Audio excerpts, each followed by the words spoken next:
My name is Issam. I'm the CEO of Dubai Corporation for Tourism and Commerce Marketing. Good afternoon, and thank you very much for taking the time to speak to Breaking Travel News today. We're here on the second day of Arabian Travel Market 2016. How's the show going for you this year? The show has been great, and as you can see, for us having and hosting ATM in Dubai is one thing. You can see the number of people who've traveled in from all around the world to talk about the travel trade. And for us to be a part of it, not just hosting it, is obviously a great advantage. We've had some significant increases in business numbers here to Dubai. Perhaps you could bring our viewers up to date with what's happening there. I think if we start off where we left off in 2015, we had seen a year-on-year growth of 7.5%. That's well within the target that we set for ourselves in order to achieve the 20 million visitors by 2020 mark. And if you look at the first quarter of 2015, we've seen a further 5% growth again. There's always more and more things for people to do here in Dubai as well. There's a number of theme parks, I believe, that are in development or opening as well. Absolutely. I think for us, as part of the strategy that we set for ourselves for 2020, was to focus on family tourism as the key area of focus. And as such, we've got a very strong relationship between the private and public sector, and keeping them engaged of exactly what is it that we're planning to do, what are the key source markets that we're after, and what are the things that they're interested in to make sure that we leverage that to attract more and more people to Dubai.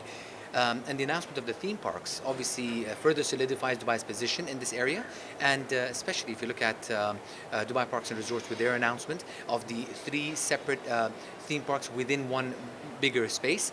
You have the Bollywood theme park coming up, Legoland coming up, you have the Motion Gate with different movies like Hunger Games and Shrek being highlighted as part of that experience is great. And then you have the IMG, World of Adventure, also announcing that they will be open this second half of 2016 as well, is a great advantage where they bring a lot of the Marvel theme characters to Dubai as well. It's been established as a luxury destination for a very long time now, one of the best in the world. Well, I believe you're expanding into the mid-sector, the 4-star range. There's more properties in the hospitality area there as well.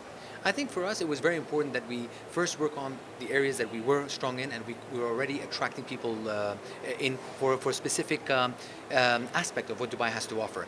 And we want to make sure that we maintain that because there is a market for it. So the luxury segment still Dubai caters for and will continue to do so. But we also wanted to focus on bigger and wider target audiences as well. When you talk about family traveling, sometimes they're looking at spending less on hotels, more on the experiences. So making sure that we highlight the right experiences for them, work with the private sector to make sure that the investments are going in the right direction. So we have more and more of 4- and 5-star offerings as well that are coming up. Having said that, one thing that we're very particular about is when people come to Dubai, they have a certain expectation, certain standards that they expect to receive in terms of service and experience when it comes to Dubai. So even though we're encouraging 3- and 4-star hotel development, we're making sure that all the expectations are met when it comes to the service standards as well. And another piece of the jigsaw, the infrastructure as well. You're very much focused on ensuring the facilities are world class as well. There's been some expansion, some development at the airport as well. Perhaps you can tell us about that one. As I'm pretty sure you're aware, we became the busiest international airport in the world in the beginning of 2015 when we announced the 2014 numbers. And this year we've continued to grow on that. Now we have 78 million passengers that traveled through Dubai airports last year alone.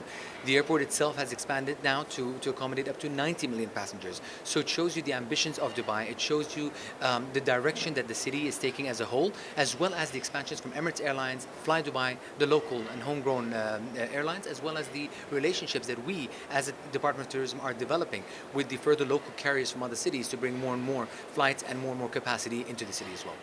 Some interesting points, and thank you very much for taking the time to speak to us today. Thank you So much for your time. I really appreciate it.